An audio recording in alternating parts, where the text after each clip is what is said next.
আসলে আমি তো বক্তা নই, আমি ওই শেখানো বলিগুলো বলি।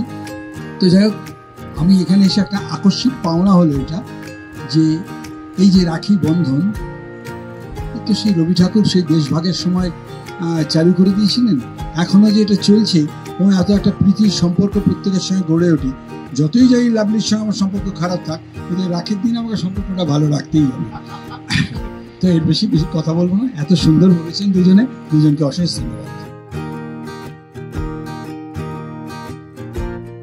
ফেডারেশনের সভাপতি সৌরভ বিশ্বাস, সৌরভদাকে যে এই উদ্যোগটা নেওয়ার জন্য ফেডারেশনের তরফ থেকে, এবং এখানে সুচিতদা আছে, রিনাদি আছেন এবং আরও সবাই যারা এসছেন আমাদের এই স্টুডিওতে, সবাইকে অনেক ধন্যবাদ, কৃতজ্ঞতা। এবং আমার এখানে আমার সিনিয়র আর্টিস্টরা আছেন, আমার খুব প্রিয় অভিনেতা ফাল্গুনিদা এবং আমার সমস্ত টেকনিশিয়ান দাদারা, সবাইকে আমার আজকে রাখির শুভেচ্ছা, ভালোবাসা, বড়দেরকে আমার প্রণাম।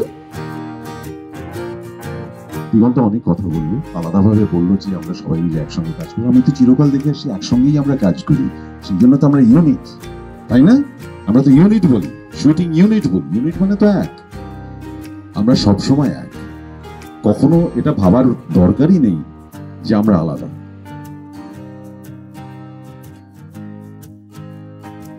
আমরাও চাইবো যে আমাদের প্রশাসনের তরফ থেকে আরো কূটনৈতিক চাপ দেওয়া হোক, যাতে এই প্রশাসন যথেষ্টই করছে, কিন্তু তার সত্ত্বেও আরো উদ্যোগ নেওয়া হোক এবং তাতে যদি আমাদের সামিল হতে হয় আমরা সবাই সামিল হব। কারণ বাংলা ভাষাকে কোনোভাবে এভাবে ছেড়ে দেওয়া যায় না। তার কারণ হচ্ছে যে এটা বাংলাদেশি ভাষা না, এটা বাংলা ভাষা।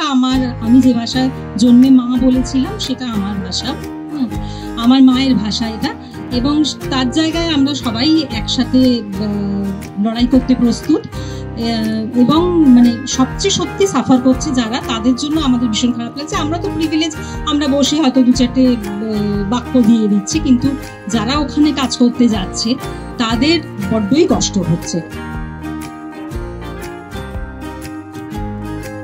সত্যি কথা বলতে কি, আমি খুব সুবক্তা নই, তবুও আমি বলতে চাই এই অনুষ্ঠানটির জন্য অনেক অনেক ধন্যবাদ। সবাই মিলে আমরা কাজ করছি। আমি তো এই হাউসের সঙ্গে প্রায় 8-9 বছর ধরে জড়িত। এটা হাউস, প্রত্যেকে আমরা একসঙ্গে কাজ করছি, মিলেমিশে কাজ করি, সকলের সুখে দুঃখে একে অপরের পাশে দাঁড়াই।